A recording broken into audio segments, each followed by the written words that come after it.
ይህ የምፅዓቱ አዋጅ ነጋሪ አገልግሎት ወቅታዊና ዕለታዊ ወጎችን በማቅረብ ትንታኔ የምንሰጥበት የተለያዩ እንግዶችንም በመጋበዝ የምናቀርብበት መድረክ ነው። መረጃዎችን ያጠናከረ ይዞልን የሚመጣው ፓስተር አለማየሁ ነሙ ሲሆን ፕሮግራሙን የመራና መሰናዶውን ኤዲት በማድረግ ወደ እናንተ የሚያቀርበው ይልቃል አስራት ነው። መልካም ጊዜ። ሻሎም ሻሎም። ውድ የተከበራችሁ ምፅዓቱ አዋጅ ነጋሪ አድማጮቻችን ሰላም ለእናንተ ይሁን። እንግዲህ ዛሬ ዕለቱ አርብ ነው። የአርብን ደግሞ መረጃ ወደ እናንተ ለማምጣት ከፓስተር አለማየሁ ጋር ብቅ ብለናል። ዓለማችን አሁንም እየተሰሙ ባሉ ወቅታዊ ጉዳዮች በመናጥ ላይ እንዳለች ያመላክታሉ። እነዚህ ጉዳዮች ደግሞ ለኛ ወትሮ እንደምንለው የማንቂያ ደወሎች ስለሆኑ አሁንም በትኩረት እንድትሰሙን ደጋግመን እየተናገርን ያለነው። ይህንን መረጃ ደግሞ ወደኛ ይዞልን የመጣው ወንድማችን ፓስተር አለማየሁ ነሙ ነው። እንግዲህ ይዞልን የመጣውን ያጠናከረልን መረጃ እንሰማለን። በኋላ ላይ መልካም ጊዜ እንደሚኖረን ተስፋ አደርጋለሁ። ይልቃል አስራት ነኝ ከምፅዓቱ አዋጅ ነጋሪ አገልግሎት። የተከበራችሁ አድማጮቻችን እንግዲህ አሁናዊ የዓለማችን ገጽታ በምን አይነት መልኩ እየታየ እንደሆነ እየተሰሙ ያሉትስ መረጃዎች ምን አይነት ናቸው የሚለውን ፓስተር ይዞልን መጥቷል። በቅድሚያ ሰላምታ እንለዋወጥና መረጃውን ያሰማናል። ሰላም ላንተ ይሁን ፓስተር፣ እንዴት ዋልክ? እንደምን ዋልክ ወንድም ይልቃል? እግዚአብሔር ይመስገን። እንግዲህ ማታ ላይ ነው የተገናኘ ነው። ሌሊቱን በእኛ በኢትዮጵያ አቆጣጠር በርካታ ጉዳዮች እየተሰሙ ነበር። እንግዲህ ዓለማችን ምጥ ላይ እንዳለች ያህል እየተሰሙ ያሉ መረጃዎች ያመላክታሉና እስኪ አሁን ላይ ደግሞ ምን አይነት ጉዳዮች አሉ? እንግዲህ የዓለም ሁኔታ በጣም እጅግ ከዚህ ወደ ጊዜ ነገሮች ያው እየጨመሩ እየሄዱ ነው። ያው እንደሚጨምሩ ይታወቃል። የእግዚአብሔር ቃል ያንን ስለሚነግረን ነው፣ እውነትም ስለሆነ ነውና አሁን ላይ ደግሞ ጠንካራው ጥምረት የሚባለው የኔቶ ጥምረት አደጋ ውስጥ ገብቷል። ወደ መፈረካከስ የሚያስኬደው ነገር እየተፈጠረ ነው ያለውና በተለይም ደግሞ በአሜሪካና በአውሮፓውያን መካከል የተፈጠረው ከፍተኛ ሽኩቻ ወደ ጦርነት ሊያመራ ሁሉ እንደሚችል አመላካች ነገሮች እየታዩ ነው ያሉት። ይሄው ምንድነው? የዴንማርክ መንግስት ከትራምፕ አስተዳደር ከፍተኛ ባለስልጣናት ጋር በዋይት ሃውስ ውይይት አድርገው ነበረ። በይሄውም ውይይት ያደረጉት በግሪንላንድ የወደፊት ዕጣ ፈንታ ላይ የሚወያይ ከፍተኛ የጋራ ግብረ ኃይል ለማቋቋም ስምምነት ደርሰናል የሚል ነገር መረጃ ወጥቶ ነበረ። እንግዲህ መስማማታቸው የተገለጠ ቢሆንም የዴንማርክ የውጭ ጉዳይ ሚኒስትር ሎረስ ሌክ ሪስመሰን ከአሜሪካ ምክትል ፕሬዚደንት ጆን ጄዲ ቫንስ እና የውጭ ጉዳይ ሚኒስትሩ ማርኮ ሩቢዮ ጋር ያደረጉት የዝግ ስብሰባ ግልጽና ገንቢ እንደነበረ ተናግረዋል። ሚኒስትሩ አክለውም ስብሰባው በአሜሪካ ፕሬዝዳንት እየቀረበ ያለውን ትረካ ለመገዳደር እድል የሰጠ እንደነበረ ለጋዜጠኞች አብራርተዋል። እንግዲህ እዚህ ጋር ያለው ይህ በእንዲህ እንዳለ የአሜሪካው ፕሬዝዳንት ዶናልድ ትራምፕ እንዳሉት ግሪንላንድን በጦር ኃይል እንጠቅልለታለን የሚል ነገር አንስተዋል። ይህን ተከትሎ የግሪንላንድ ህዝብና የዴንማርክ ህዝብ በትናንትናው ዕለት ከፍተኛ ተቃውሞ አሰምቷል። እንግዲህ ይሄ ተቃውሞ ከጠቅላይ ሚኒስትሩም ጭምር አውሮፓውያኖችንም ያካተተ ከፍተኛ የሆነ ተቃውሞ ይደረግ እንጂ ግሪንላንድን በወታደራዊ ኃይል ለመጠቅለል የዶናልድ ትራምፕ መንግስት በከፍተኛ ወታደራዊ ዝግጅት ላይ እንዳለ እየታወቀ መጥቷል። ታዲያ ለምንድን ነው ውይይቱ ከጆን ባንስ እና ከውጭ ጉዳይ ሚኒስትሩ ማርኮ ሩቢዮ ጋር ያደረጉት ዝግ ስብሰባ ሚስጥሩ ምንድን ነው? የዴንማርክ ባለስልጣናት ማለት ነው። አዎ የውጭ ጉዳይ ሚኒስትሩ የዴንማርክ የውጭ ጉዳይ ሚኒስትር ናቸው እዛ ስብሰባ ላይ የተገኙትና እሳቸው የዲፕሎማሲ ቋንቋ የተጠቀሙ ነው የሚመስለኝ። ያው በዲፕሎማሲ ቋንቋ መልካም ነበረ፣ ጥሩ ነበረ፣ ያየነው ነው እየተመለከትነው ነው የሚል ነገር አለ። ሌላው አንድ በጣም የገረመኝ እሳቸው ከተናገሩት የዶናልድ ትራምፕን ትረካቸው የእሳቸው እንግዲህ የዶናልድ ትራምፕ ትልቁ ምክንያት ግሪንላንድን የሚፈልጓት ለምን እንደሆነ ይታወቃል። ከፍተኛ ለሀብቷ ነው እየተፈለገች ያለችው። ነገር ግን እንደ ሰበብ እና እንደ ምክንያት እያነሱ ያሉት እኛ ካልያዝናት ሩሲያ ትይዛታለች፣ ቻይና ትይዛታለች የሚል ሰበብ ነው፣ ምክንያት ነው እያቀረቡ ያሉት። እውነትስ ነው ወይ? ይሄንን እኮ ነው እሳቸው ትረካ ያሉት። አሁን ትረካ ቻይና እንግዲህ ከሩቅ ምስራቅ መጣ ትረካ የተባለበት ምክንያትም ይሄ ነው። ሌላው ያለ ግሪንላንድ ህዝብ ፍላጎት ያለ ዴንማርክ ፍላጎት እንዴት ነው ጨፍልቀ የምትይዘው?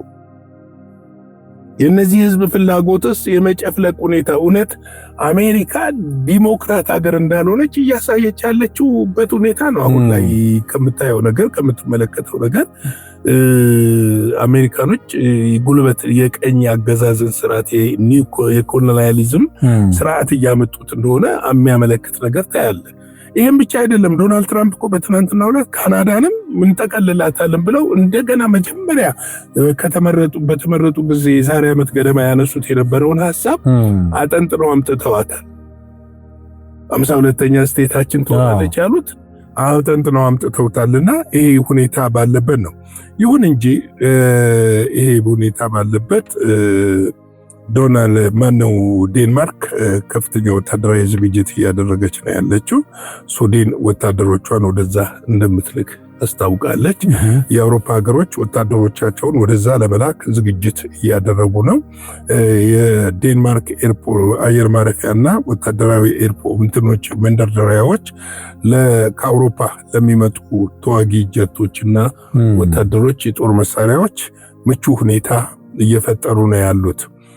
እንግዲህ ከዚህ ባሻገር ከዴንማርክ ዋይት ሃውስ ግሪንላንድን ከዴንማርክ ለመንጠቅ ወታደራዊ ኃይል ከመጠቀም ወደኋላ እንደማይል ካሳወቀ በኋላ የአውሮፓና የኔቶ አባል ሀገሮች ከፍተኛ ተቃውሞ ቢያሰሙም ከማሰማትም ባሻገር ወታደሮቻቸውን ወደዛ እየላኩ እንደሆነና በግሪንላንድ ወታደሮችን የማስፈር ስራ የጦር መሳሪያዎችን የመላክ ስራዎች ተሰምተዋል። ይህንን የዴንማርክ ብሔራዊ ቴሌቪዥን ገልጾታል እና ከፍተኛ ወታደራዊ ዝግጅት እየተደረገ እንደሆነ ታውቋልና በዚህ ወታደራዊ ዝግጅት ምናልባትም እንግዲህ ከአሜሪካ ጋር የሚፈጠር ግጭት እንዳይኖር እየተፈራ ነው ያለው። ምናልባት ምክንያቱም የዶናልድ ትራምፕ ውሳኔ በአስቸኳይ የሚል ፍጠኑ የሚል ነገር ስለታከለበትና ይህንን ለማድረግ የሚያስችላቸውን እርምጃ ሁሉ ለመውሰድ የአሜሪካ ወታደራዊ ኃይል ዝግጅት እያደረገ እንደሆነ ታውቋል። እንግዲህ ኔቶ እጣ ፈንታው ምን ይሆን? ይሄ አጠያያቂ ነው። ዴንማርክ የኔቶ ሀገር ነች፣ የአውሮፓ አባል ሀገር ነች። አውሮፓውያን በአሁኑ ሰዓት እየቆሙ ያሉት ከአሜሪካ ጎን ሳይሆን ከኔቶ ጎን ነው። ሌላው በቅርብ ርቀት ያለችው የምትዋሰነዋ ካናዳ ለግሪንላንድ በጣም ቅርብ ነች፣ የኔቶ ሀገር ነች። እሷ ራሷ ዴንማርክን ነው እየደገፈች ያለችው። ዴንማርክን እየደገፈችና ከዴንማርክ ጎን እንደምትቆም እየተናገረች ነው ያለችው። እዚህ ላይ በጣም አይኖቻችንን ከፍተን የምናየው ከሆነ የአውሮፓ መንግስታት በትንትናቸው እንደሚወጣ የሚታይ ቁልጭ ብሎ ከዚህ በፊትም ተናግረናል። በዳንኤል መጽሐፍ ላይ የተጻፈ ቁልጭ ብሎ አሁን 30 ምናምን ናቸው እና 10 እንደሚቀሩ አሁን ላይ የሚገርመው ከዴንማርክ ጎን እንቆማለን ያሉ ሀገሮች ከ10 አይበልጡም። ምስራቃውያን ደግሞ አይቆሙም።